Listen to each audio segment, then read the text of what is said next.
2000 শহীদের রক্তের উপর দাঁড়িয়ে এখন পর্যন্ত একটা চুক্তিও বাতিল করতে পারে নাই।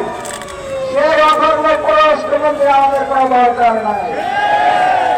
সংগ্রামী সহযোগিতা বন্ধুগণ, যেই সরকার 2 সহস্রাধিক শহীদের রক্তের উপর দাঁড়িয়ে আছে, যেই সরকারের শক্তি হচ্ছে জনগণ, যেই সরকার, যেই দেশ ইতিহাসে কখনো যেন প্রধানত করে নাই কারো কাছে, সেই দেশের পররাষ্ট্রমন্ত্রী কিসের এত ভয় আমরা জানতে চাই।